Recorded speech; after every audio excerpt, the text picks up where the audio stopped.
Hi, and welcome to the Kid and Friends podcast. Today I'm joined by Inna Segal. She is a pioneer in energy medicine and human consciousness, best known for her international bestseller, The Secret Language of the Body, which has sold over 26 or over 1 million copies in 26 languages. Her journey from chronic illness and loss to intuitive healing has inspired people worldwide to explore the deeper causes of suffering and awaken the body's innate ability to heal. How are you today? I'm good. How Nice are to meet you? you.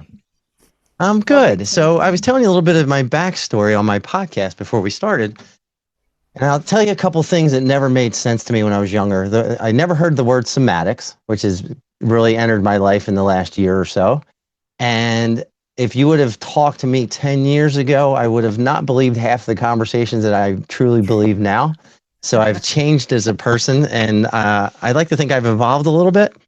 But when I saw your story, I was definitely interested in, because there are days where I am so just down and beat up. I also own a Brazilian jiu-jitsu school. I don't know if I mentioned that. And I teach martial arts every day. So my body's just a mess. And there are days where it does not agree with me and does not want to do anything that I ask it to, but I can will it into what I need it to do for a certain amount of time and pull off whatever I need to show or whatever it is. So that being said, when you popped across my feed, I was like, I need to talk to her. And I did watch a couple of your podcasts, and I saw when you were a young child, you were living in Belarus. And if you don't mind, I saw where you mentioned that I guess your grandmother or great grandmother was a clairvoyant. Yeah, my great grandmother. And is that something that everyone in the family has that ability that started with her, or was it something that? Here's another thing. What I find is that people who have innate abilities, they'll either embrace them as a child, or something happens that pushes them away from it, and they rediscover it later in life. It's always been there, and they see all the signs, but they never paid attention to them before. Mm. And my understanding was that your grandmother was a clairvoyant, and some other family members had some abilities. And do you recall when you heard this? Was it your great grandmother or your grandmother? Great grandmother, yeah. Okay, so did you have a relationship with her at all? No, she died when my grandmother was 13. Okay, so So you had stories about her, and did your grandmother have abilities as well?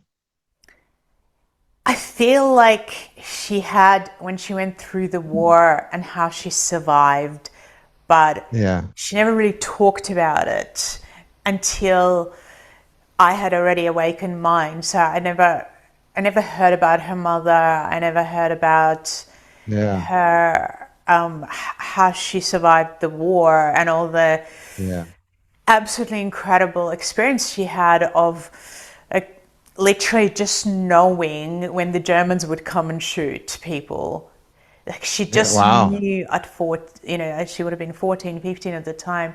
And she said she would talk to people, in the resistance, and she would say to them, I just have this really strong hunch, this really strong feeling that Yeah. today is going to be the day where, like tonight, they're going to Right. come, and people would go, "You're crazy! It's 12 o'clock at night, or it's 1 o'clock at night. Everything's fine. Yeah. We'll leave tomorrow and we'll move on." And she said she would just get up and walk and just say, "Hey, I'm going. Sorry." And then she said she would find out maybe, I don't know, 20 years later, that there was one person who went to get water, and And when they survived. came back, everybody was killed. And that's Wow. how So she she found had out these later. abilities. So she was probably sharing with people what she was seeing, and people didn't believe it. So she probably boxed it up for a long time until you opened the door again for her. Does that sound Yeah, well, like she accurate? didn't. Yeah, I feel like she was really open when I would Yeah. talk to her about my experiences, and she would share hers. But she did not really use anything once the war was over, from the way she told me, besides the fact that she met my grandfather and they got married in 1 week of knowing each Oh, okay. other. She knew he was the guy. Yeah, and then they were together for 50 I mean, something that would be a years. great skill if you're in relationships, like if you know right away it's not the person. Like it's Yeah. probably a really good skill to have. So at the age of 9, you moved from Belarus to Australia and didn't speak the language? Yeah, so we first went to Italy and we stayed there for about 9 and a bit months because we were actually planning to go to the US, that we were on the Yeah. way to the US, and then we were rejected. Oh, okay. You had to go through a certain procedure and then Sure. they just said no. 2 months later, they said, "Oh, you can go to the US," but my parents had this one friend in Australia, and so they called the friend and said, "Can you sponsor us? Because in Australia, you had to be sponsored. You couldn't just Sure. come." And he said yes, and Okay. so that's how we got here. So you could have had an American accent versus the Australian accent. Yeah, I could I think you got the have. better one. It's much cooler. So when you arrive in Australia, you don't speak the language at all, and kids are rough on you, and this is kind of the start of where your body reacts to the negative feelings that you're feeling inside. Yeah, I felt it was such a huge contrast because the 9 months in Italy were absolutely incredible for me. And I just felt Yeah. so accepted. And I The found children myself, were a lot more accepting and yeah, and the not as adults, judgmental. yeah, and I just found myself learning the language really quickly, like it was natural. And then I thought it would be Yeah. the same for English and coming to Australia. And it just wasn't it wasn't, it was more challenging, the whole experience. I Yeah. felt people in Italy are just very emotional, very friendly. And Yeah. Australia is it's almost like that there is more of a, I guess, if you come from the US, if you come from England, if you Yeah. come from Canada, even South Africa, it's quite accepting. But if you come from Sure. Europe or Eastern Europe, not really. So Yeah. Well, that's I how. mean, if you're speaking the same version of English, right? It's generally easier to be accepted because there's no language barrier at all. Yeah. Did you speak any English when you got to Australia? I knew how to count one, two, three. That was about it. Okay. So it didn't get you very far. So so so you have these kids picking on you in a language you don't even understand. Yeah, but it was very understandable when they threw things in your face that they were, picking Wow. on you. Okay. And kids can be really horrible. And was it a private school? Was it a public school? It What started, was the what type of school was it? well, I started because I was 10 when I went to school. So it started with a public school, and Hmm. it was it was me and one other person who, and he was, I think, a year older or so. And I Yeah. feel like we were just, we were then put into the same category of, there was no Okay. one else, Yeah. from Was it a small Belarus. school as well? It wasn't that small. It was just, we were so different, and we came from Yeah. such a different culture, and, Right. and we are So you just, probably yeah, dress different, you sound different, your mannerisms are different. Like yeah, everything just kind of stands out, and then kids are cruel. yeah, And in reality, like for them, it was probably funny. They don't realize how cruel it is. yeah, And, we spend our lifetimes not realizing how little things affect us, right? yeah, Like every time I'm having a conversation with somebody, I'm like, oh, I didn't realize that thing stuck with me my entire life mm, from this one particular moment. yeah, And as you're going through this, things start manifesting physically in your body, right? yeah, I think you were talking on one podcast about psoriasis was yeah. a thing, and as you were suffering through it, your body started to, I don't know if the word reject is the right word, but your body started to externalize the feelings that you were having on the inside. Well, absolutely, because I guess skin, if we actually look at our skin, it's about comfort. I'm safe. I feel safe in my own Yeah. skin. And we use those words, like we say, you need to develop thick skin, or so we kind of know subconsciously that Yeah. that's what it's about. And I think for It's your me, armor. yeah, for me, it was just there was no protection in that sense. I just remember coming home every single day in tears and then Yeah. going, how am I going to go back to school? And also feeling like my mom is a really beautiful person. Like she was truly there for me and my brother. Yeah. But at the same time, she couldn't fully understand what I was going through because she wasn't going through the same thing. And for her, it was Right. actually quite the opposite. She felt that she didn't belong when she was, in Belarus, and she found it Hmm. a struggle to be there. Whereas when she came to Australia, she felt like she could be more of herself. So we actually had the complete opposite experience. Wow. Okay. Did you Yeah. guys know that at the time or it didn't register until later? I think, yeah, later she felt like, oh my God, this is a free country. I can be Yeah. myself, I can speak, I can express myself where I felt I can't. Yeah. So Yeah, she's a new version of herself, more free, open, not yeah, so controlled. Like it's a different environment where she can just be. And you're yeah, placed into an environment where you're still you and you don't have the ability to change because you don't understand a lot of the stuff that's going on. So yeah. so when the psoriasis starts happening, is it really bad and how long does that last or is it something that happens occasionally when you're under duress? It was once it started, it progressively did get worse. And Yeah. in particular, for me, it was around my elbows and my knees, Okay. where I kind of started having it, and it just grew. I think there were months where it would get better later on in life. Like Yeah. when I say later on, maybe when I was 18, I would Like have a the late month, teens. where Yeah. I'd be like, oh, it feels better. And, obviously I was putting stuff on it and Sure. then it would explode again. So it was on and off, but mostly on, I Yeah. should And say. and would it show itself when you said the word explode? It sounds bad. When you would hit that exploding stage, would you be under a lot of mental duress at the same Yeah. time and just didn't connect the two?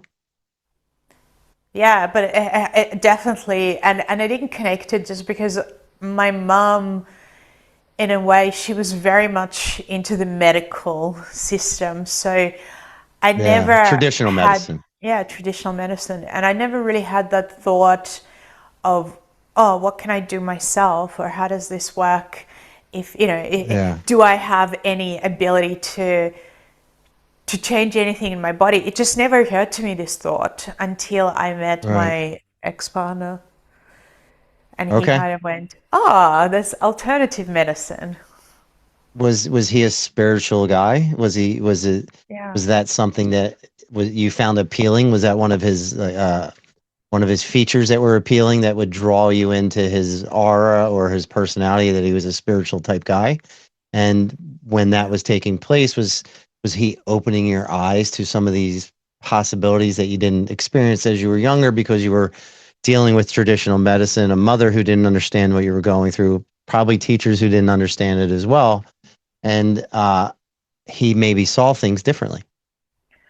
Absolutely. And I think, it was a really interesting one with him because it was very synchronistic. I met him in an acting class, and I was in this acting class in year 12, which is the end of schooling for us here. I don't Yeah, know if it's the same. same here. And yeah, and and I remember I had this real internal conflict about, do I go to this class or not? Because I was finishing year 12 and I was very motivated to get high marks. And Yeah, he, so he came into the class and he was quite a bit older than me. And I had my eye, I have to be honest, I had my eye on someone else in the class. okay.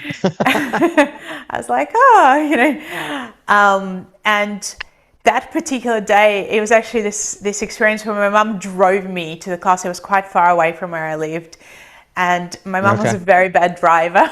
And she said to me, there is no way I'm ever driving you here again, so you better figure it out on your Oh, own, which I felt wow. was a little bit unfair because considering that I was finishing at 12, and I had exams, and I thought to myself, but you know what?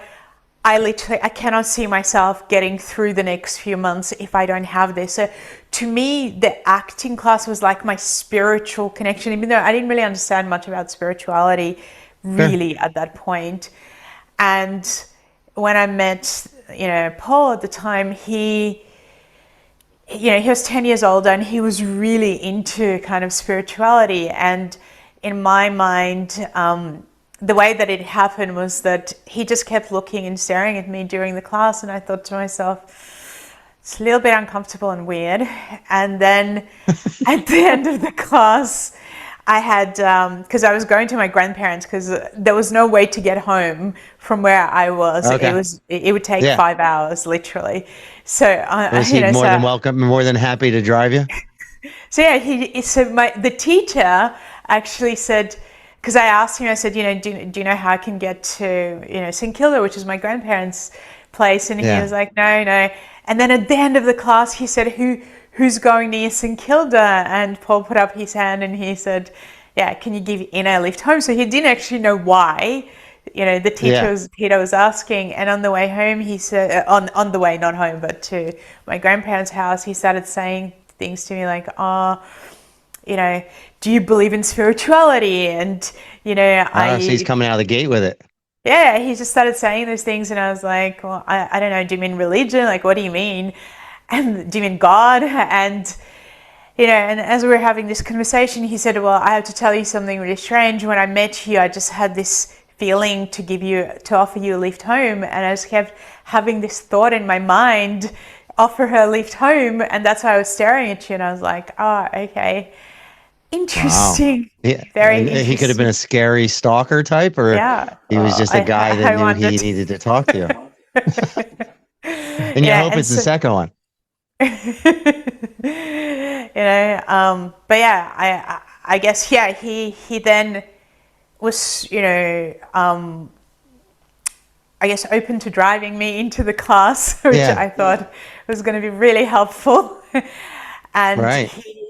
and we started discussing over time, we started discussing spirituality, and he, would give me books and show me things, and, And were you eventually open to it at the time, or you were just kind of not quite sure but willing to listen? I feel like I was open to I was looking for something, for having a deeper connection with someone because I was Yeah. struggling in my own experience where I just felt like the people that I was around, I loved them, but they just didn't have the depth that I needed in my life. And Yeah. he, at that time, it felt like he did. And he was like, and, let me show you this and that. And some of it was scary, and some of it I was freaked out by, and some of it Yeah. I was really open to. But that's a weird feeling when you hit that point, because I've hit that point in life where, like the connection I had with people isn't quite enough anymore, or like I'm evolving and they're not evolving, or maybe they evolved ahead of me and I'm trying to play catch up. Like it's hard to stay with the same people if you're not moving in the same direction sometimes. And I always find that like I have a good amount of friends that are kind of going through their own little bit of awakening thing right now. And then I have some other friends that just reject it at all possibilities, don't believe in anything, and they're so grounded in whatever's right in front of them that they can't open themselves up to experience other things. But for you to subconsciously understand that, that's a pretty big thing. And so your soul and your mind understands something's missing, but it's not quite connecting, and then something starts to make sense to you. Yeah, I think there was also, there was a part of me that had and I never actually really spoken about this, but my dad had, he was working with a man who, I Hmm. guess, a business partner, and his wife was doing healing, I guess, in a way, or she was learning about it, but it was very dark. It just felt like a very Okay. dark experience. So watching that and the dynamics between, my dad, her, and her partner, it almost Yeah. felt like she was like my dad, was possessed in some way by her, Yeah. by the connection that he had with Whenever her. he was in her presence. Yeah, and I was quite, I guess scared of it, and Sure.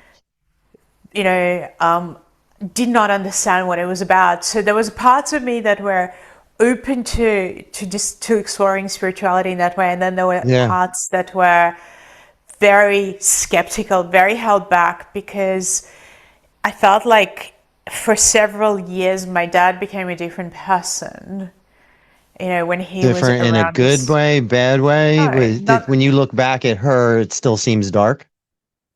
Yeah, it was like he was a zombie. He was so disconnected from himself, and he says that it's like I felt like I didn't know him, and he and I were extremely close before, Yeah.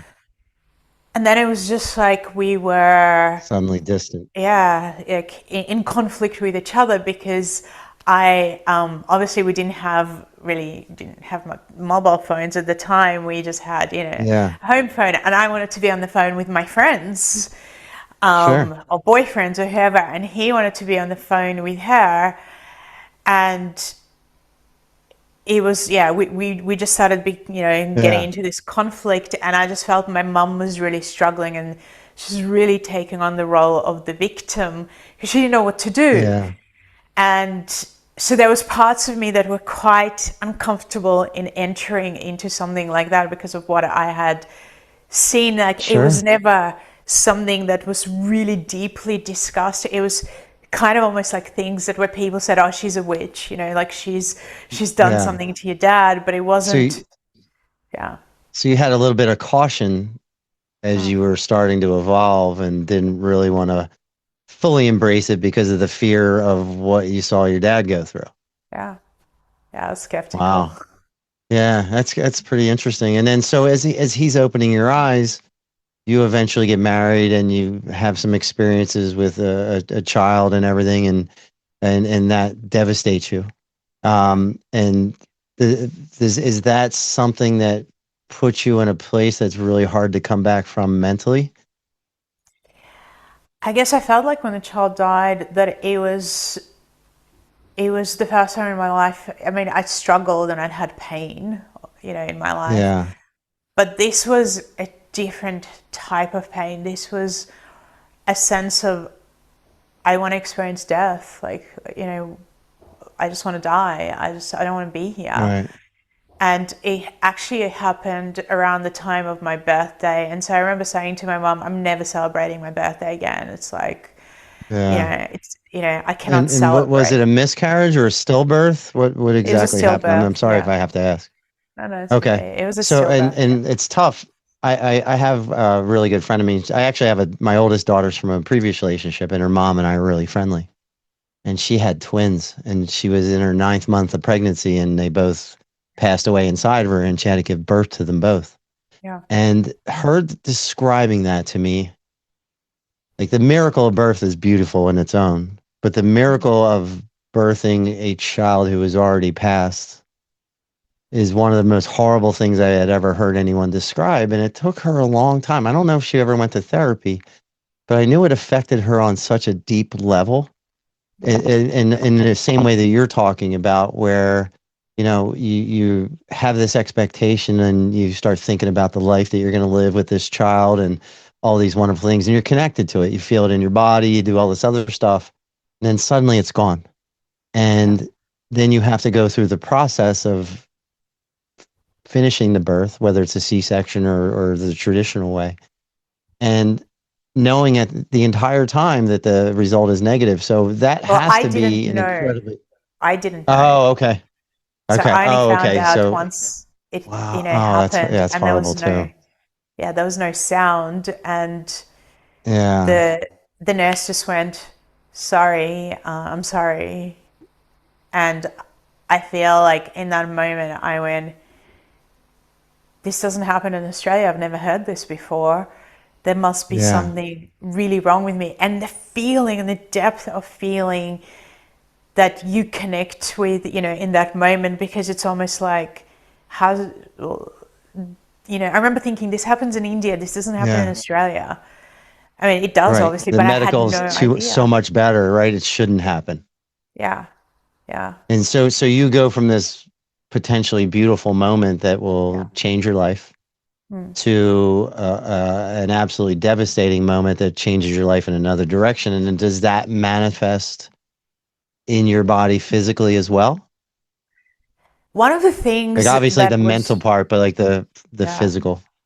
yeah. I mean, my back pain just went from bad to worse, but it was Yeah. also, there was also a feeling that I had that it was like a feeling of, I'm meant to hold a baby. And my arms literally, it was like there was this horrendous pain that was going through my arms. Again, I've never spoken about this, but it's Yeah. like I needed to hold a baby.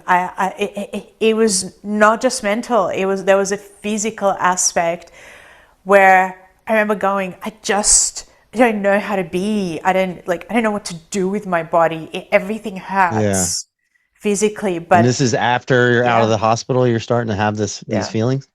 yeah. How long does that persist? Is it something that goes It for a while? months.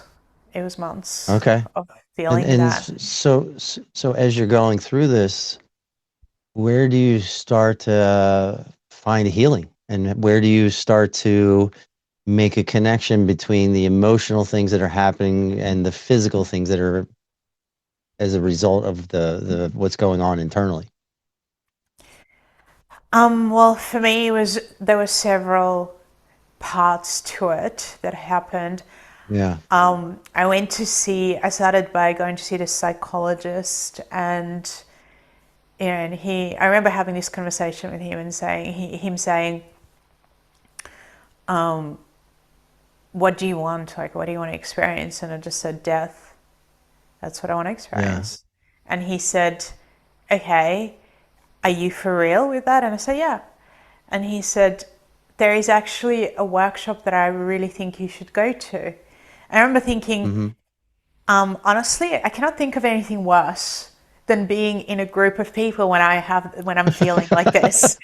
Right? I And just want to be around more miserable people. yeah, yeah. And he kind of went, "Well, I really feel like this teacher can take you to the edge of death if that's what you want, because Yeah. he's been there."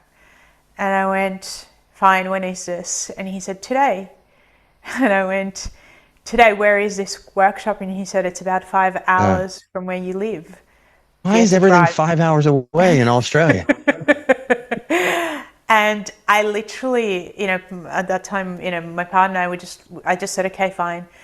And we jumped into Yeah. this car. We had nowhere to stay. We actually didn't even have the address. It was a miracle that But we you even wanted help got that there. bad, you were ready to go. I wanted to die. I didn't want help. Like he said, you're Oh, going to have okay. an experience of dying. And I went, okay. Yeah. So Wow. it was that he said. Yeah. And, Drive me 5 hours so I can experience death.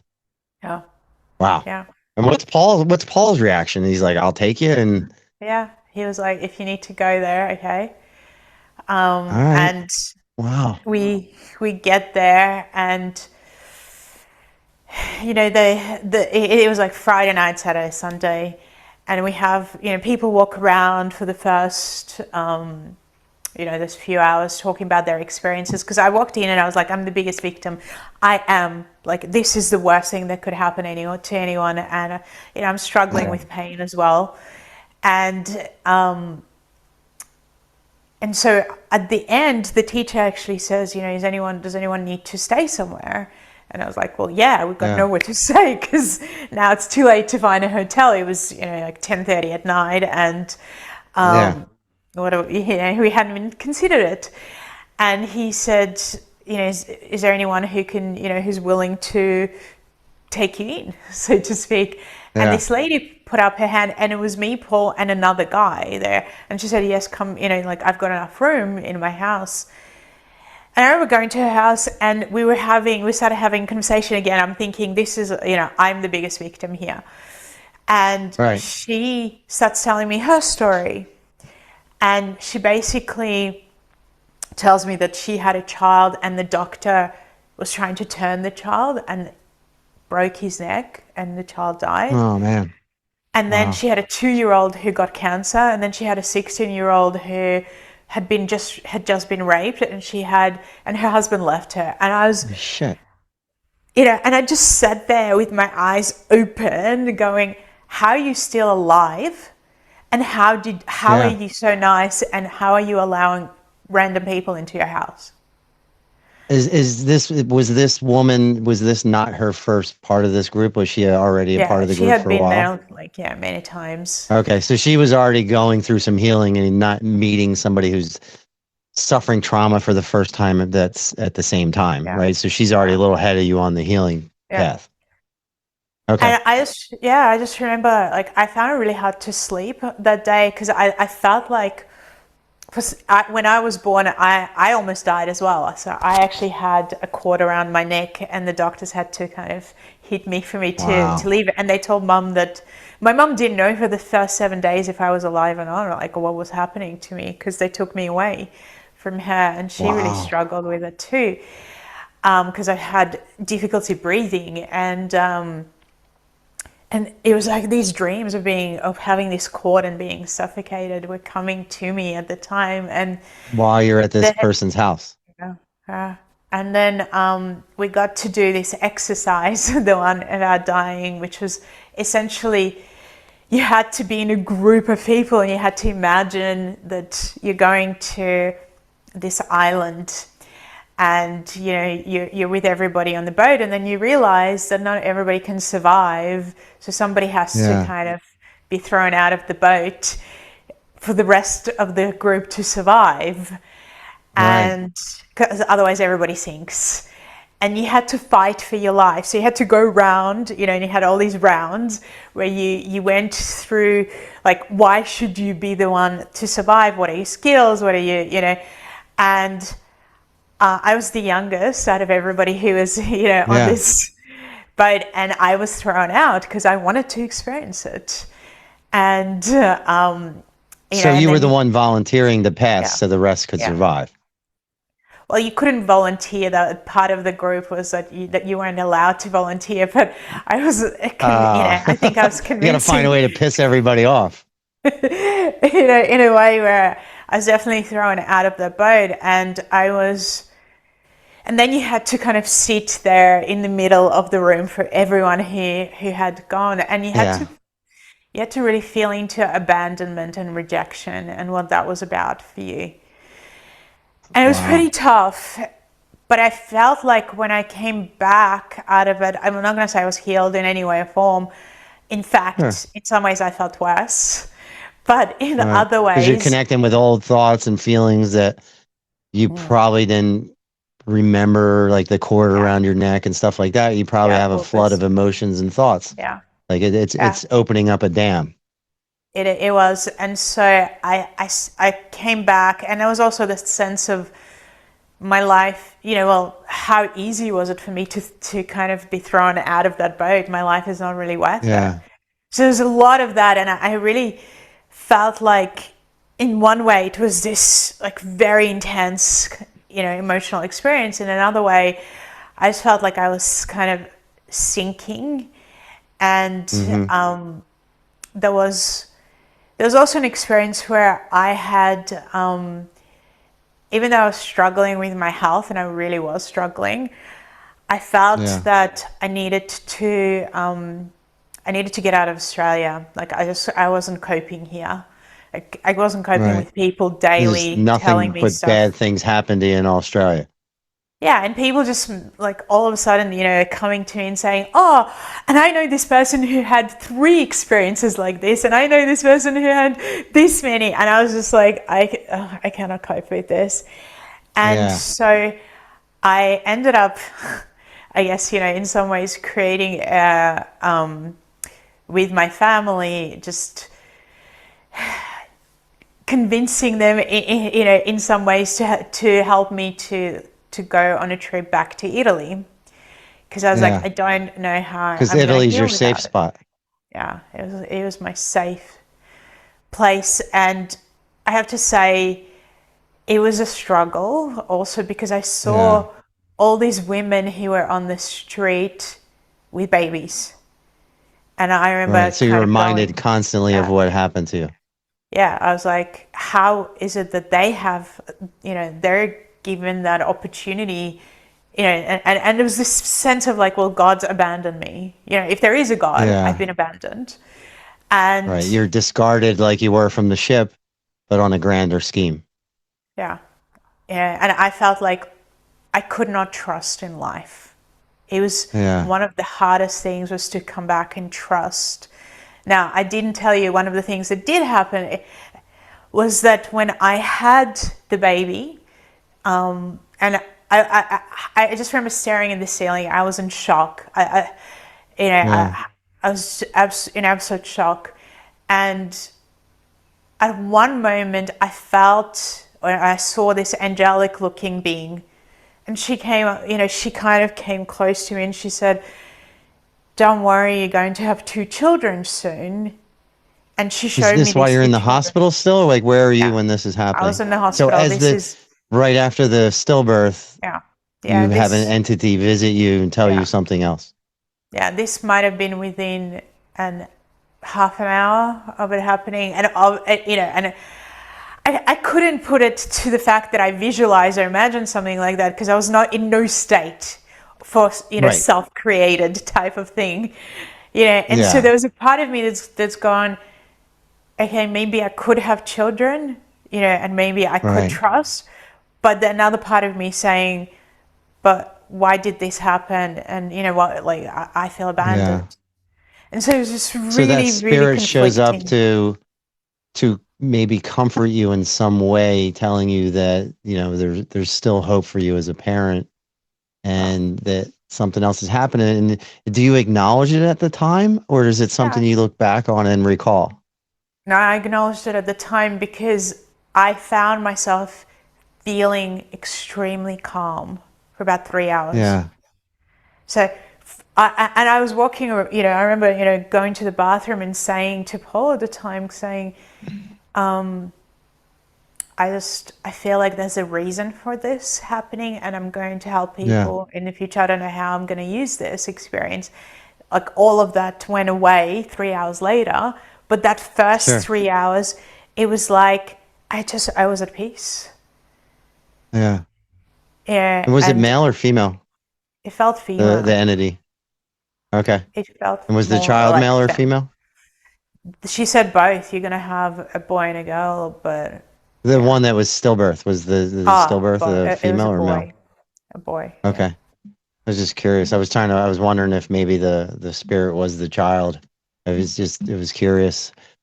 So as you getting those feelings, and then as soon 3 hours later, was it you go to sleep and then, or something happens and distracts you from that thought and It, it just goes away? no, it felt like that calm state dissolved and I went back into a state of panic or like Yeah. heavy darkness that, Yeah. that was kind of, yeah, that was And there. as you're going through this healing in Italy, does that memory come back to you and offer comfort? I felt like the whole experience of going to Italy was to go to a place where I felt loved.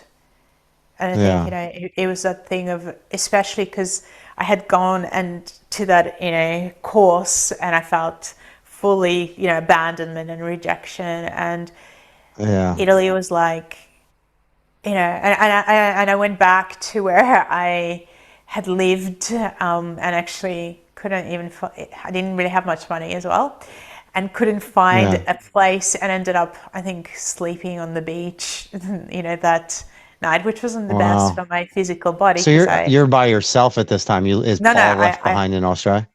no, no, Paul came with me, so we both, Oh, you know, okay. I would not Gotcha. have coped by myself, you know.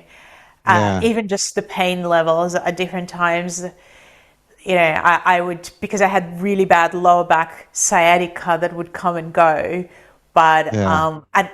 I didn't know at any point that I could wake up in the morning and not be able to walk. It would be that bad. Wow. And But I at this didn't time, care. are you connecting the pain with the internal suffering? So they're not even connected at this point, and your deep loss is manifesting itself in parts of your body that you're feeling all day long. So when you're not mentally thinking about what you went through, you're still physically feeling it because your body's reacting to the Yeah. deeper level of things, deeper level of consciousness. Yeah. Yeah. It was, the And trip was not easy. It was a real yeah, struggle, but it and was, how long do you stay there? um, well, we were, I think, traveling around Italy, and then I think we went to France, and then we went to Israel and Egypt. And I was different times, you know, that I was just struggling in different ways. Yeah. Um, I was, I thought that I was going to die on the plane because I was in Wow. so much pain as well. Yeah. But I also So where? felt like, No, go ahead. yeah, I I felt interrupted you. like I, for whatever reason, you know, that trip was really important. And one of the things, like, I think Paul and I were both doing at the time, we were just writing our experiences down from a place of more poetry rather than actually Sure. writing, you know, something. So it was like, well, let's find a way to be creative and express this. And so Yeah. there was definitely that journey of just getting it out. Yeah. Well, putting a voice behind what you're feeling, whether it's speaking about it or writing it down, like it changes the way you think about whatever that problem or thing is. It changes when you put words to it, whether it's poetry or just regular written word, and it exits your internal and now it's external to the world for whatever reason. When I do it, and it can be in a conversation, it literally will open my eyes up to something every time. Well, yeah. And then I felt like I had this profound experience in Egypt, and Hmm. there was an aspect of healing that happened for me there, even though I didn't know that that's what it was. But I I really wanted to get this gold cartouche with my name on it, Okay. and Paul had, you know, he had Australian dollars, thinking that we could transfer them, you know, and change them over in Egypt, which they didn't have such facilities really. And he, you know, so we bought it, and then he said, "Oh my God, Inna, we you can't have it. Like, we've run out of money. We Oh literally man. cannot get back if we, you know, if we do Yeah. that." And I just went, "No, I need it. Like, I need it.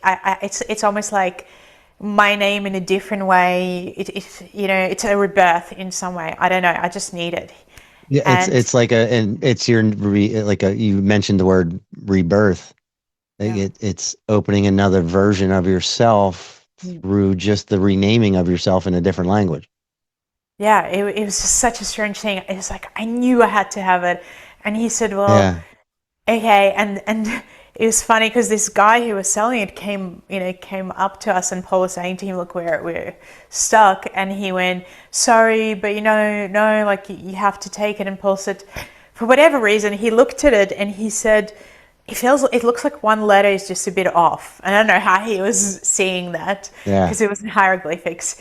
And the guy said, "Okay, well, fine. Why don't you go to," and he said, "My brother, go visit my brother and he's going to fix it for you." And so we went to this guy's place. It was like a workshop. Yeah. And as we're walking in, Paul just looks at me and he's like, "There's really good energy. It feels like sunshine.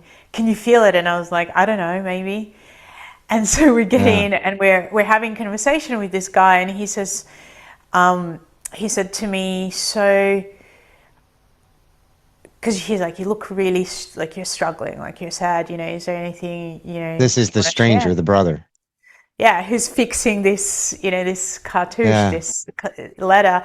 And I said to him, well, I've got to be honest with you. Actually, I don't know how we're going to eat for the next day, or, several days, or how we're going to get back Yeah. to Australia. And he said, how much do you need? And he opened this drawer, and there was there was all this money there. And he said, Yeah. what about 200, which for them is like 1 month's work. Wow. And he said, and I said, oh my god, that would be like amazing, and we'll send it back to you when we get to Australia. Yeah. And he said, yeah, no problem. And here's my email, get back, contact me when you get back to Yeah. Australia. And I just remember feeling like, for the first time, in since that whole thing happened, feeling Yeah. like maybe there's a point in living, like, Yeah. because this person, he You didn't can have feel to some leave. goodness for once. Yeah, he didn't have to do that. Like, there was no reason, and Yeah. he didn't know if we would ever give it back to him. Like, for all he knew, we'd just leave. He didn't It, ask for it's anything. it's it's interesting that whenever you're in need, the universe puts somebody in front of you to keep you moving in the right direction. Yeah, Whether it's Paul in the acting class, yeah, or the doctor who says something's 5 hours away, or the yeah, woman who's already there yeah, and she's willing to take you in and have conversations with you, to all the way up to this guy. Like, yeah. you keep having these people placed in front of you that are, maybe you don't realize it at the time, but they're still moving you in the direction of your healing, even though it's a lot slower process than you probably would have liked. Yeah. And so on some level, I just went, wow, there's people like this. Okay, maybe I am, like somehow looked after in some way. And then when we Yeah. got back to Australia, I guess I felt like coming back into that energy. My psoriasis was worse. My pain was worse, even though Yeah. and I guess because I was on the planes, and like I made it irritated Right. And you're more. going back to a space with bad memories. Exactly, and I kind of really felt stuck again. I really felt I was struggling. We also had no money. I didn't even know how we were gonna live, like what we were gonna. Yeah. We kind of spent everything we had, and I found it. It was a struggle to go and see people, but I had to, because I just couldn't cope with the pain. So I was seeing this Sure. chiropractor, and also found out that I got pregnant again. So I was in like a bit of a chaos internally as well. Yeah. Yeah. Because you're And you're you're having the positive feelings of the new baby and the negative, and well, and you're fear. probably having Yeah, doubts. Yeah, fear that the fear. next one would turn out the same way, right? That's Yeah, probably really heavy. yeah, really. Yeah, a lot of fear. And so, and I'm seeing him, and I'm seeing him, and I'm seeing him, and I, I then get to a point where I guess, I'm so, yeah, I'm also so scared of what's going to happen with Sure. this. And Yeah. I, so we get to a point where he says to me, basically, your body wants to be stuck. There's not much I can do, because in some ways you want to be stuck. Yeah. And I am so angry about him saying that, and I go home and I'm just like, this is mad, and fine. I'm so Yeah. tired of being in pain and being, going through these experiences.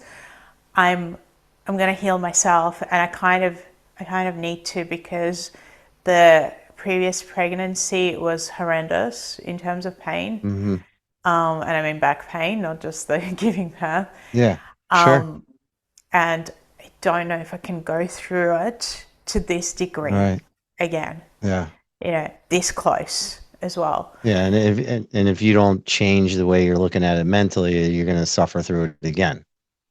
Yeah, exactly. And so I get home, and you know the the experience of kind of, and I do ask for higher help, and I feel like something warm is moving through my body as I Yeah. Are ask you a for religious it. person at the time? Or No, are you more religion based than say general spirituality? Is there any kind of conflict inside, or you're just looking for no. the universe to help?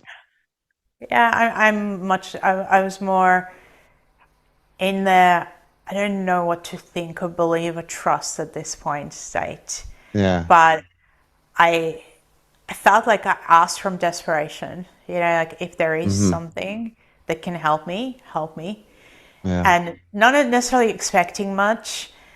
And one of the things that I was doing that I had not done for a long time, or since I was probably in an acting class, was I was breathing deeply, because I Hmm. realized at that moment that how would I connect to my body if I'm holding my breath all the time, because I'm too scared to Yeah. feel.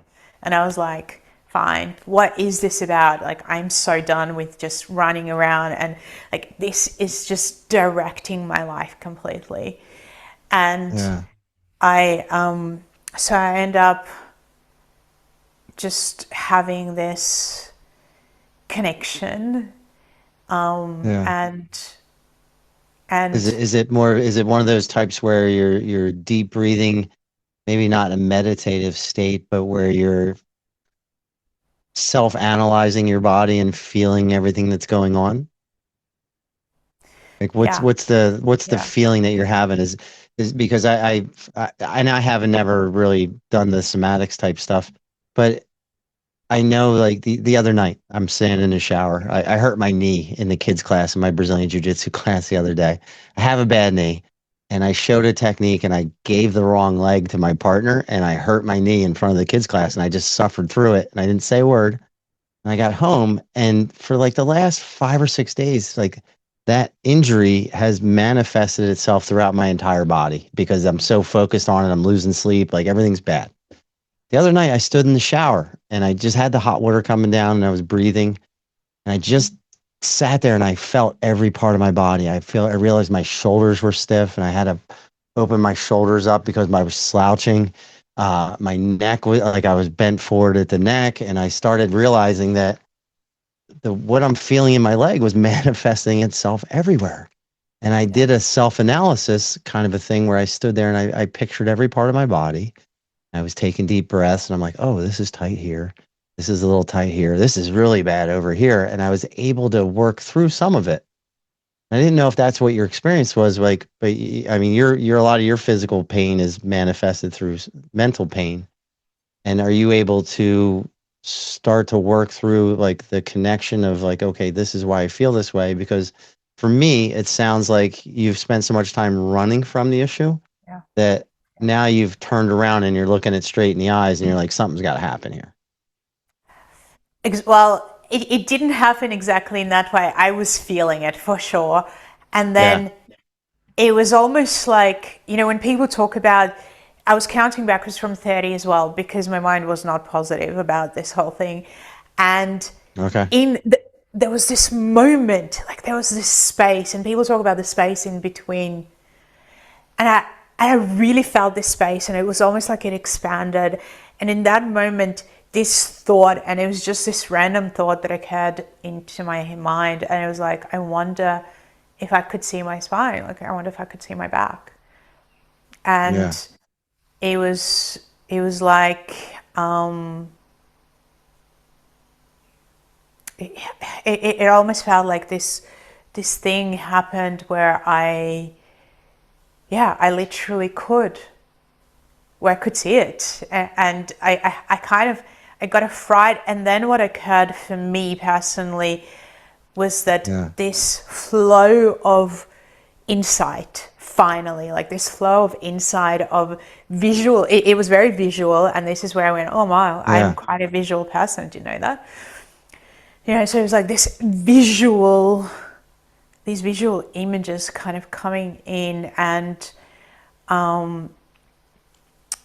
I was kind of going, oh wow, hey, this kind of makes sense about the Yeah. school and the childhood and struggling with with all this, with the skin and with money. And I'm not even saying that I actually connected it to the exact things at the time. It was way later. Yeah. It was more just Sure. this overwhelm and unwinding inside the body, and just insights, Yeah. like one insight after another.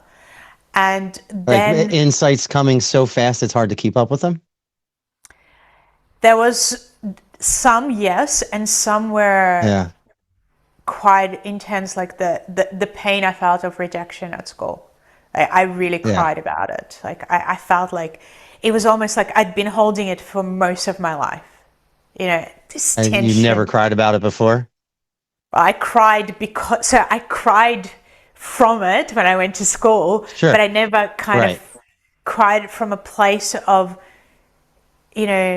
not so much the victim, because I felt like the victim before, but here I was crying from a place of letting go, and Yeah. from recognition that it was, acknowledgement of my, of what I went through. Yeah. That you don't, Ah, it's almost like you're releasing it. Like you don't need to have that be part of your persona any longer. yeah, yeah. Yeah. And it was like the next morning, I felt like all that tension had started to unlock. Wow. And, and I was kind of like, oh wow, this is really interesting. I'm Like not going to talk about I it. need more, right? Is Yeah. that what this going through your head? I need more of this. Yeah, I'm not going to talk to anybody about it, including my mom, because I don't know that this is going to last. What if it doesn't? And I've talked about it, and then I'm back to square one, Yeah. because I've been through Right. this before. And so I Sure. just really kind of spent time exploring and connecting, and, in that very young way, understanding what I understood. And Mm-hmm. within weeks, I noticed that my back, it was like it was stronger, like I could carry myself. And Yeah. my psoriasis definitely, it just completely disappeared. I can't say Wow. that my digestive issues disappeared at the time, because Sure. it felt You like, can't ask for everything, right? yeah, yeah. Yeah, it felt like I could eat more, but Mm-hmm. not necessarily. It was still like I couldn't really eat sugar, Yeah. like anything that's sweet, which was in one way positive for the health, but very, a struggle for me personally. Sure. Like, so I Especially couldn't if you eat like sweets, chocolate, right? or I couldn't, Yeah. I just found it, like my body went into a crazy state if I did. Mm-hmm. Like milk, things like that. But it was still better than it had been. And so Sure. I wasn't just bloated all the time. And so I went, okay, well, this is interesting. Obviously, something about food I'm going to have And to you're learn. fully aware of everything at this point. Like you're connecting I'm the connecting way you're more. mentally feeling with the way you're physically feeling, right? Like it's Yeah. starting to make sense. It's starting to make a lot more sense. The whole aspect of ancestry, my grandmother, her loss, my loss. Yeah. She's starting to talk about things. I mean, it started with her actually saying, she said to me, I wish it was me. And I went, wow, okay, you're holding things that you don't talk about, obviously. So Yeah. the Right. whole stuckness was actually in the family. Like everybody was just so The entire stuck in it. family. Yeah. And and my grandma started talking about things. She started expressing, she started telling me the stories of what actually happened to her, which Wow. I really felt, for me at the time, there was this courage, that her courage, and she didn't look by that stage like a courageous person. She looked like a Yeah. very pure, innocent type of a soul, but not a courageous Yeah. one. And as Okay. I'm listening to all this stuff, I'm just kind of really taking it in, and it is doing something for me, Right. and I also, in bonding with my grandparents, I also know that they're in a lot of pain, and Yeah. I'm thinking that I'm, I guess in a way wondering if I can help them with, with this Okay. experience of self-help, not knowing, Sure. how open or shut down they would be. Because in one way, my grandmother was much more open to the spiritual world because she had experienced her mother come to her after her mother had died and essentially Mm. guide her and save her life again. And Wow. my grandfather ended up in Siberia in a, so in a camp, in a work camp for something he didn't do, in a gulag, for Yeah. 10 years from 14 to 24. And my grandfather does Wow. not believe in God at all, in anything spiritual. Like he, Well, you know, probably because he's had a crappy life, right? Like he's suffered through things, and nobody yeah. in the universe was looking out for him either. Well, yeah, but then he also tells me about his intuition, which was, Yeah. again, saved his life so many times. Yeah, but he doesn't Wow. necessarily connect it to the Sure. fact that this is more of a spiritual thing. And so Yeah. I kind of sit there going, how do I help them? How do I help them? My grandfather had horrendous headaches, like really bad headaches. And Okay. so, and my grandmother, had both of them had really bad digestive issues and pain. And so I'm trying to go, can I help them because I love them? And, Yeah. Sure. this thing that I awakened, is this something that is just for me? Can I help them? Like Yeah. what is the, like, what's possible? What is Yeah. And possible? you're realizing that the suffering physically from your thoughts manifesting is perhaps something that they're going through as well, and they just don't realize it. Yeah, but I'm also in that sense, in that state of going, this is not good. Like, this is not going to be the same journey for them as it was for me. And I wonder Sure. if I can just, if I can do pain relief for them. Because I Okay. don't think they're gonna, like, they're not in the stage where they're going to connect the pieces in this way. It's almost like, it's too much. It's beyond where they're at in their journey. But Yeah. can I still help them? That was my big question at the time. And who can I learn from as well? And what can Right. I do? And how can I learn And do this? you go in search of a mentor that will help point you in the right direction? Yeah. So then I start. It was a combination of looking, and finding courses that are kind of healing Yeah. based, and I kind of think to myself, well, I'm, I'm studying, and I was studying on and off, I have to say. So I started with university, and then Hmm. when the baby, when I kind of became pregnant, and I was quite, like, heavily pregnant the first time, I quit university, which for me, I was not a quitter in that sense, so it was Sure. painful. But I couldn't keep going there even, in being pregnant, I didn't feel safe. And so Yeah. then I decide, because everyone's like, what are you going to do with your life? And before I got pregnant the second time, I decided I'm going to go and check out this course in, I think in the US, you would see it as a college rather than a university. And so Sure. I go there, and it actually looks like a much better program than in university. And I think to myself, I'm going to go there, and I'm going to study journalism and writing, and how to write film, and how to write plays, and how to write all these types of things. And so I actually make Paul go with me because I'm too scared. Like I was too scared to be around, like, by myself or around. And I Yeah. knew that I probably would get pregnant, and I wasn't going to quit again. So I was like, you Hmm. have to come with me. You have to come to my classes. You have to come and do this Uh, course with me. does he sit in the desk next to you, or you make him sitting out in the hallway? No, I think he didn't do all of the same classes. He was like, well, can I just do the classes I want to do? And I'll just wait Okay. for But you he for was willing some to of get you them. there and back and be part Yeah. of it. Okay. Yeah. So in some, yeah, but not in all the classes. And so we start, we're going there, and I say to him, look, I think that I should interview people. I want to interview people who, who have written books, who you have, kind of introduced me to their work, because I want to Yeah. learn. And I'm assuming that, because again, I had no money really, that they would let me come to some of their courses. And, and this way I'm going to learn from a lot of people, I'm going Yeah. to kind of, have this journey of learning. And so I start doing that, and I'm invited to many courses because I'm interviewing these different people.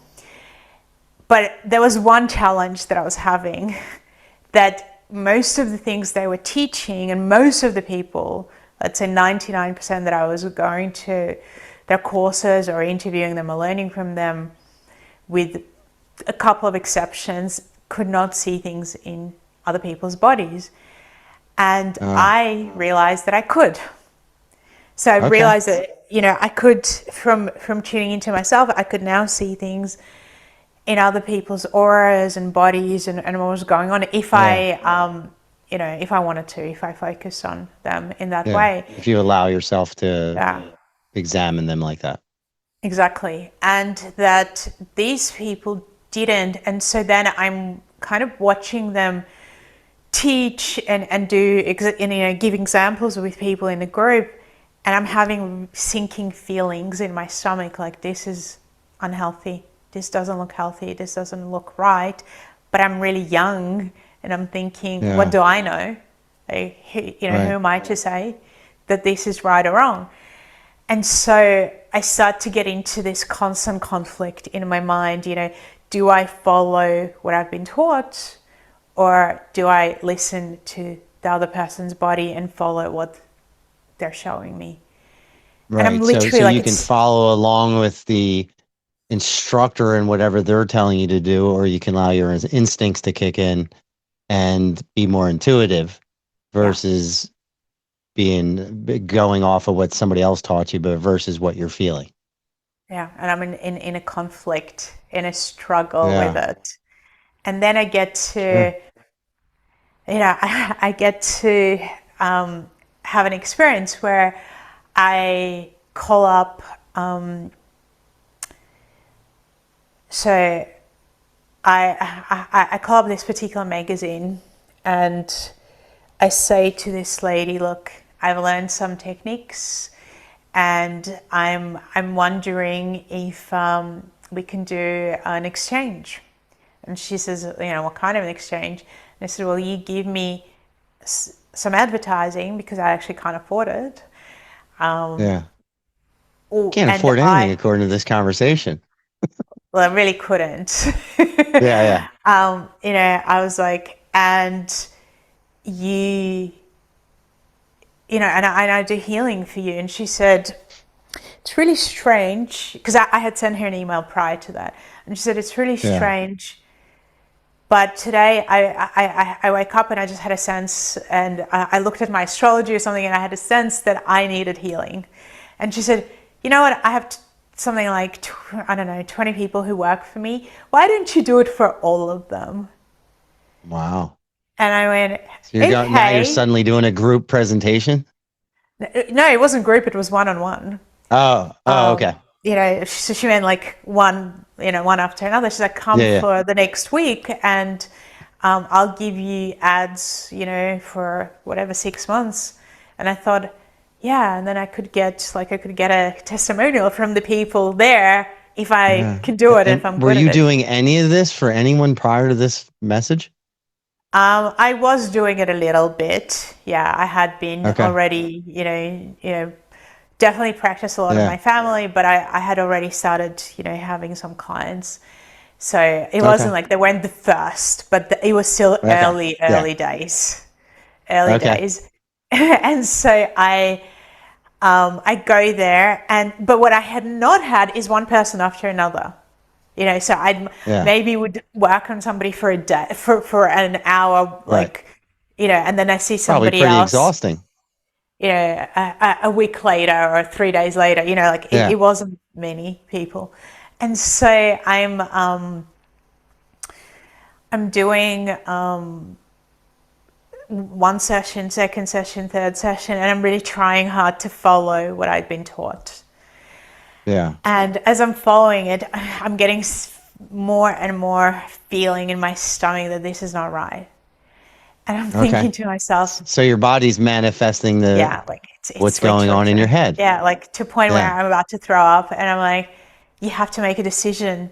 You have to you have to trust and just start following with what the body and learn from the body instead of doing Yeah. these techniques that are like with these people. It's not showing that it's right, but you're pushing and you're forcing it. Right. And after three people, I was like, I can't. I remember going to the bathroom and going, this is it. I'm gonna like with the next person. I cannot do this. And I actually said to her name was Elizabeth, to the editor of this magazine. I said, would you mind if I came back and did some more healing on these three people as well? And she said yes, and they said yes. And so I think for the next 2 weeks, I Yeah. literally just went there every day.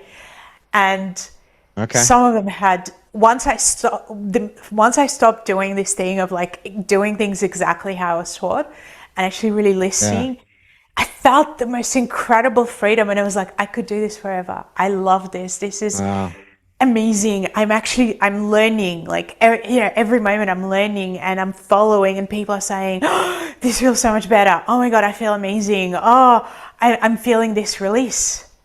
And I'm going, okay, I'm Wow. really gonna have to step outside of my comfort zone here and start to Yeah. follow this, what I'm seeing in each person, and learn from it. And as you're starting to realize that you should switch to this intuitive style, does the stomach pain go away? Yeah, yeah. It becomes like I start to have this sense of excitement and butterflies rather than that sense of, oh my god, Yeah. I'm like, yeah, this is Wow. painful almost. Yeah. And so that whatever 2 weeks or 3 weeks, whatever it was, felt very successful once you Mm. allowed yourself to go down whatever route you were supposed to go down the whole time. Yeah, it felt Like, aligned, and it felt like, yeah, it was just like, oh my God, I think I can do this. wow. And is that a very freeing feeling? And does that help you with your own processes for yourself? A hundred Does it percent. change it? I realized that at that point that I'm actually the student here, and I'm always going to be a student. I'm on this Yeah. journey of discovering something that seems quite mysterious that I don't understand, and that very few people do at that point. So Yeah. it was one of those hard things because I was like, I'd finished my studies. I think, yeah, just before that, I'm not sure if I did actually. Maybe I was still studying at Yeah. what we call TAFE, and it was in my nature to go, what's a course that I can do at university, to study this? And it's like, there is Yeah. none, that, not like this, not in this way. Right. And, and so I kind of go, all right, well, I'm going to keep interviewing these people. And this time I'm going to do it when I'm, invited to the courses, I'm going to do it with discernment. So I'm not just going to Yeah. believe anything because I'm not, it's like Sure. I'm going to take the best out of what I can, and I'm going to apply it with caution, and I'm going to see what works and what Yeah. doesn't. And Well, so for the it's next, interesting that you say that because, like I told you before we got on the call, I own a Brazilian Jiu-Jitsu school. I got about 140 people on my team. I have 9 black belts under me. None of them are exactly like me. And one of the things I love is when I teach something, I say, some of this stuff's not going to work for you. It just might not, but you need to know it, but you don't have to use it either. Like, have your own style. And if you look at any of the guys in my gym, like you can tell that they've learned from me, but they all have their own style about them. And, they're not necessarily doing everything the exact way I showed it. They're using it to the best of their abilities, and they're understanding that, uh, you know, I'm guiding them in the right direction. But once I guide them and give them the tools, then they should use them however they best see fit. And I think we Yeah. lose that sometimes in colleges and courses and Yeah. stuff, like where this is how you do it. This is what it should be. This is exactly how it should be done. And yeah, maybe that's not for everybody. So you realize pretty quickly that, the things that you learn are good for you, but take the things that are take the things that work for you and discard the others. And I don't mean throw them in the trash, like be aware of them, but they're not necessarily a useful tool for you, because Yeah. if you have a bunch of hammers, not everything's a nail. And sometimes you need a different tool. Yeah. Exactly. And it was exciting and a struggle at the same time, and I ended up interviewing people constantly, and very well known ones as well, for until I was 25. And at 25, Okay. I knew that the interviewing had to stop in that way, and that I had to step into something that was more authentic to me. And I had to kind of take Okay. all the pieces, and not to stop learning. So I don't want people to go, oh, she stopped learning at Sure. that time. I No, think I had an, because you can't teach yourself everything. yeah, I think that I started to go, I need to apply. Firstly, I really, really need to apply what I learned in a deeper way. Yeah. And and then I'm going to create my own, now I'm going to start to connect the pieces in a different way in my, I feel like I've had 4 years at that point of, Yeah. understanding things and interviewing people, and also doing one-on-one, lots of one-on-one healing work. It's And time to level up. I'm now going to explore how I can teach people the things that I'm applying, that I really, really see the difference in my own life, because I was doing things daily Yeah. with, in my own self exploration. And I'm going to start to see if I can make a difference, not just on one, but deeper kind of dives. And I Sure. did. And so it kind of took me on a journey of, oh my God, I can teach people this if they're Right. open, and I can help them to start to understand things. And so from then on, after that, beginning from 25 on, I ended up writing my book, The Secret Language of Your Body, which How old were you when you wrote the book?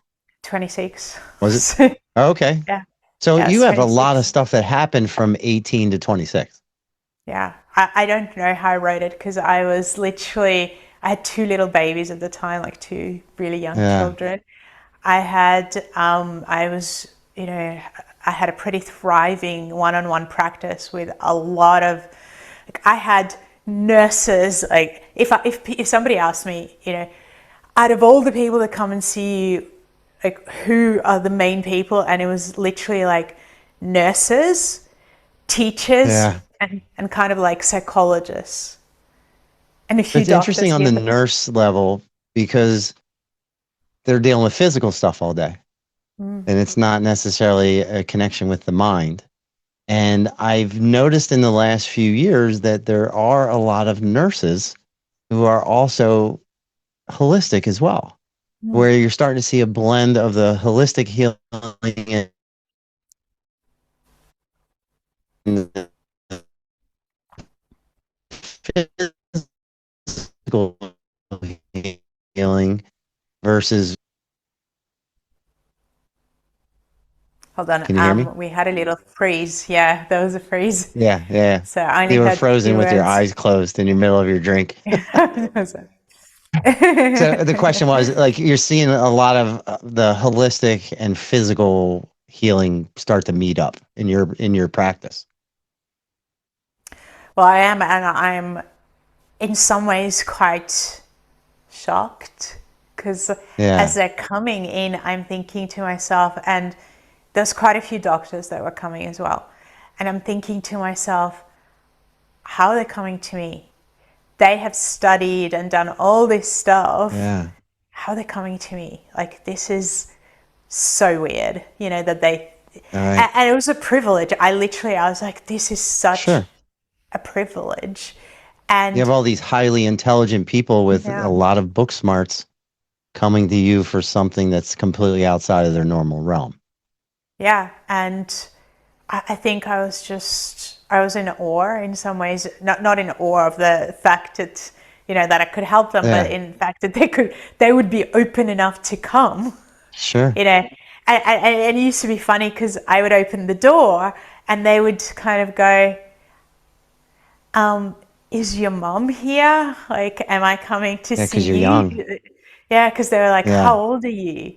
And that was a really interesting thing to navigate, was how, it was like, well, you're so Sure. young, how do you, how can you do this? And then they would go, oh my God, can I send some of my clients to you? Can I send, I'm just amazed by what you're doing. And it was really, really Wow. profound. And so, yeah, and even the reason I wrote the book was because, the other way, it was because I was having so Yeah. many people by that stage in my practice. Like, I was actually extremely busy at that time, and Yeah. and I realized that whatever I was doing with people was helping, but with quite a Hmm. few people, it wasn't helping enough. And enough in a sense Yeah. where they needed to do something themselves. They needed to, to do what I did with my own body, which was to participate in their own Right. healing. And they weren't. Yeah. Up until And then, they're spectating, right? And yeah, you have to get them yeah, off the bench and into onto the field. exactly. And I'm thinking, so I'm writing processes for each person separately. And they're coming back. Yeah. And my first question is, did you do the process I wrote for you? And there's an eye roll usually, or there's like this sheepish kind of response of, I lost it. Or I was really, I misplaced it. And I'm Yeah. thinking to myself, if I wrote a book, then that excuse would be over. They wouldn't misplace, like they could get another Right. book. Because then you just get another copy of the book. Yeah. you know, and so I am, So when you write the book, is the book stories about people, or tell me a little bit about the book? Are you sharing different things you've learned is it a manual or is it stories that you're sharing? well, no, well, there are stories in it, but it's more of a kind of a manual where I broke it down. I kind of sat there and I thought to myself, what am I missing? Like, what books are available? And so at that time, I was quite familiar with, Louise Hay's little book, How to Heal Your Life. And Yeah. where she talks about all the different body parts, but she gives you one sentence. And there was in another, I think, similar book, there was an Australian one, also one sentences. And I thought to myself, I get that there's wisdom in the body, and I feel like two things. One, that Mm, I need to expand on on what both of these women have written, because there's so yeah. much more in each part of the body than one sentence. And I actually had really good notes. And I'm thinking, there's so many connections. If I could make these connections for people, but in a much deeper way, what would happen? And then I'm thinking, Yeah. most of the, in those books, most of the kind of processes to help you were essentially affirmations. And for me, even at that time, I kind of felt like, I wonder if affirmations worked better when the books were written, because I think Louise Hay wrote her book in the 70s or something, or early 80s. Yeah. Um, and I was thinking, maybe it's different now. Like, maybe it's, it doesn't work in the same way to just be saying an affirmation. Hmm. And I want Right. Yeah. to, The style of learning from people changes. The way the books yeah, are written changes. Like you have to stay with the times a little bit. yeah. And I felt like, what if I could use all the parts of the body to create a process for people? Meaning their Yeah. mind. So, you know, Hmm. actually acknowledging what it is that they're struggling with meets potentially visualizing or feeling, because I knew that people had different skills, not everyone had them. But I went, if I create a Yeah. process that has all of this, then whatever natural skill or ability a person does have, they can go with that one, It'll show you up. know, and they'll Yeah. still be able to use this process. And so I went, like, what can people do? And it was like breathing, touch, pressure points, you know, Yeah. certain kind of movement potentially exercises, yoga type exercises. I'd been doing a lot of yoga by that stage, and I Sure. had been exploring, you know, reflexology and reflex points and all of these types of things. I was just fascinated by it. Yeah. They're all And, you know, connected. like, yeah, and seeing how the energy you know, was flowing from them. And so I thought, well, what if I put it Yeah. all together?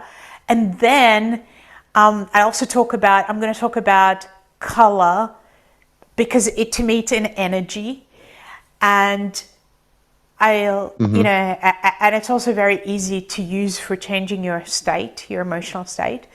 And then I'm also going Sure. to talk about diseases from the perspective of, you know, this is what can cause this part of the body to be diseased, but go to the first part of the book and actually do the exercises for this part of the body. Because obviously I Yeah. could not write processes for diseases. I would be, you know, like banned. Like you can't, Yeah, for you know, sure. you can't really do that. That's something that people have to kind of connect together in their journey. But Right. you know, I didn't think that But you're handing them the tools.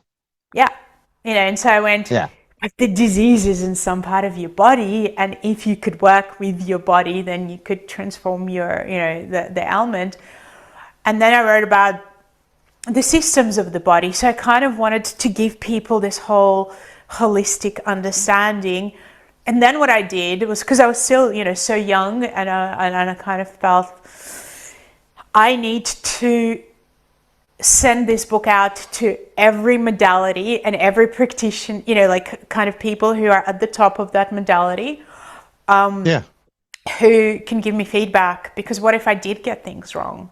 You know, I would prefer to know before I had it Sure. published. So I actually did that. You know, I sent it to people, to chiropractors, I Yeah. sent it to a lot of medical doctors. I sent it to psychiatrists, I sent it to psychologists, I sent it to, you know, chiropractors, physiotherapists, you know, kinesiologists, reflexologists, like literally people from any modality that I was aware of at the time. I Yeah. sent it to them and I waited, and I was, you know, slightly Did you petrified. get a lot of positive responses?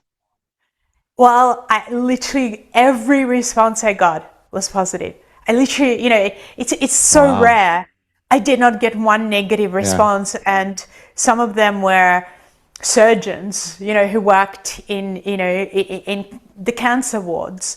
And, you know, obviously I Yeah. found out if they were slightly open-minded, and I didn't send it to people who Sure. completely weren't, you Right. know, Yeah. You want to have the right client person looking at it for you know, sure.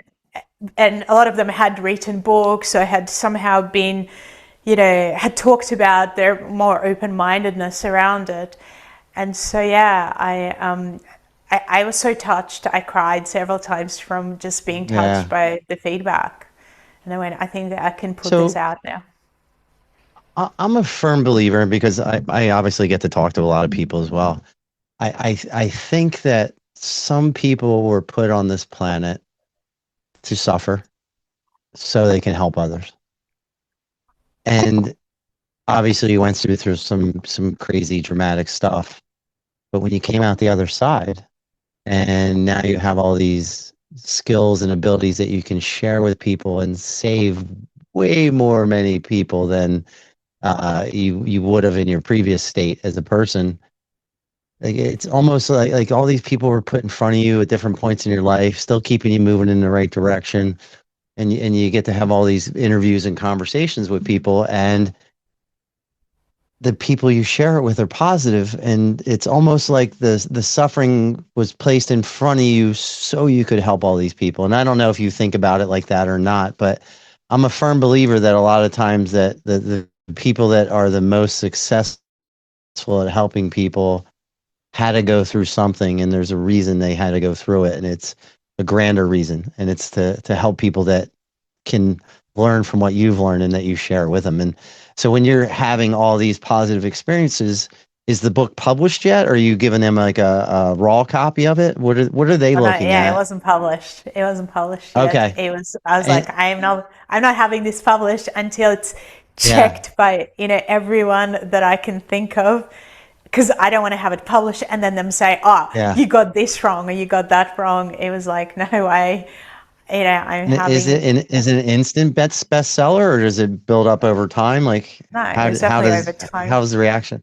Okay. It's And definitely over when that starts time. happening, yeah, you have like a level of success you feel in your body and your brain, and you feel more connected with everyone. I kind of felt like with, I think when you write a book, as opposed to, when somebody, let's say, creates a film and they're recognized, in that way, I Yeah, think when you write a book, it's a lot more where I guess you feel the success from the stories that people send you of their own yeah, transformation. I think for me, there was a moment where because the book was published in Australia first, and it was definitely, in terms of alternative health, it was in the top 10 for, it could still be, I've stopped looking, but for years and years and years. yeah, And I, but I remember going to Slovakia, and it was one of those countries I'd never thought about. Like, I just never really thought about the yeah. existence of that country. And I only went because this lady just kept emailing me and emailing and saying, "I'm not taking no as an answer. You have to come and teach here." And so Wow. I like people like that. And so I went, Yeah, well, I can't say no to somebody who's that excited. So she organized this workshop for me, and it was a 2-day workshop. There was about 150 people there, and she says to me at the end of the workshop, we have to go and do this book signing. And my book had just come out in Slovakian there, yeah. and I said to her, like, do we really have to? Because I'm exhausted, to be honest, and also I'm in my experience, when the book hasn't even been, it's literally just been published, there's not going to be a lot of Yeah. people there. Nobody knows who or what it is. Exactly. So I just feel like we're going to waste time to go there. And she said, no, no, you have to, like, and she said, we also have, somebody from radio coming who's going to be asking questions. You have to go. So I Yeah. go, and it's in a shopping center. And I'm seeing as I'm walking that there's this massive line. And I'm saying to her, what is, like, is there an event there today? Like, who's Not here? realizing they're there for you. Yeah. And Wow. the first person who said to me, "Look, I've been waiting for hours because I wanted to make sure that I could speak to you." And she says, "I'm a nurse," and she said, so maybe the book had been published, I don't know, maybe a month before, Hmm. and she says, I got the book straight away, and I've been using it myself, and I've been using it with my clients and with my family."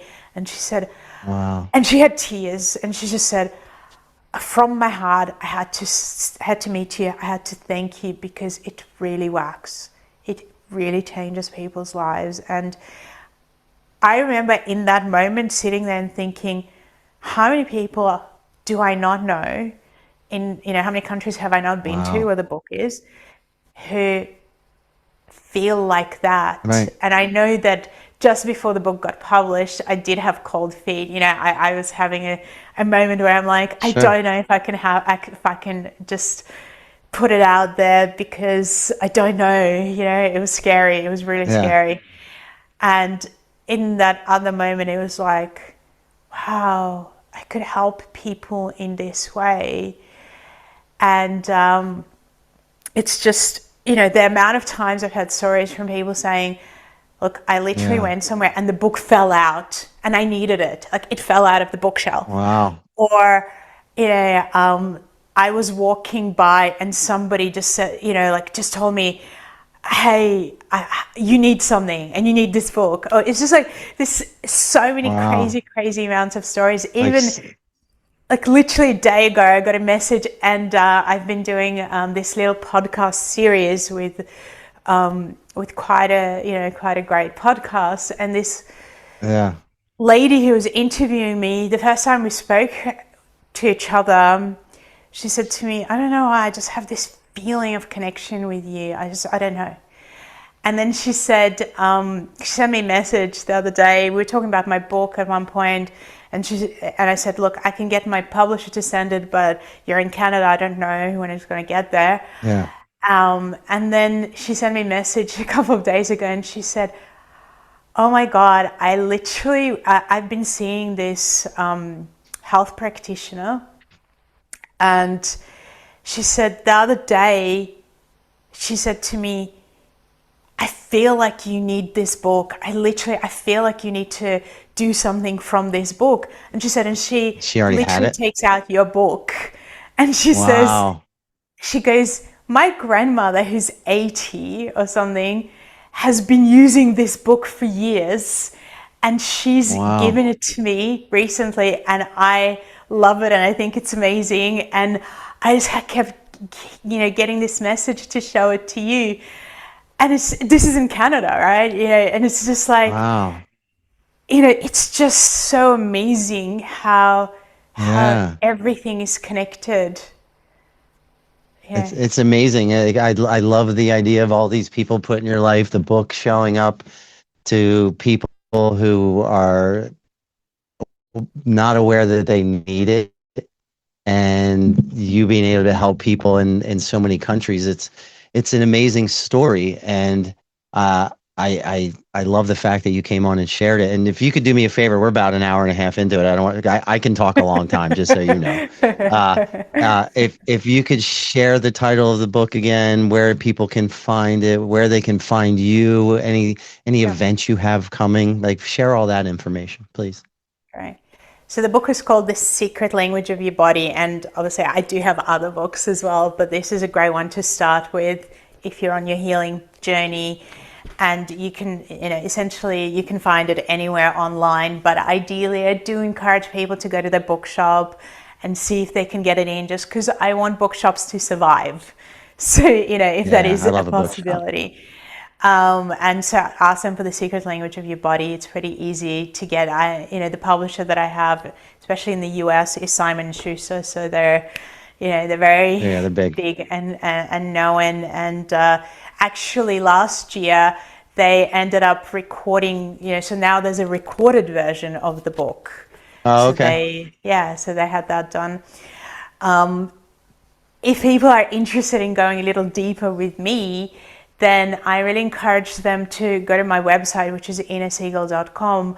But even more than that, I have all these incredible masterclasses and that are free, that people can watch, where I actually guide you through healing processes, and I go through all these connected pieces of the body and what it's Those are talking available about. on your website as well, because I went on your Yeah, website for a little bit and I recall seeing yeah. this. Okay.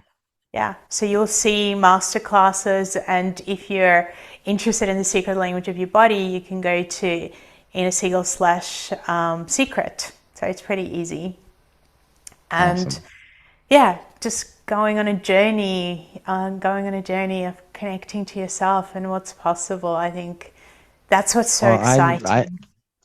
I love it. I enjoyed your story. I didn't enjoy the beginning parts of it because it was terrible. Not meaning the story like itself, but it was difficult. Uh, Yeah. I appreciate you sharing this story, and I would love to have other conversations with you because I know you have other books and stuff, so we could definitely connect on some other things. If you would just hang on for 1 second, we'll wrap it up, and then I just want to talk to you for one more sec. All right? Yeah, Hang on one sec. for sure.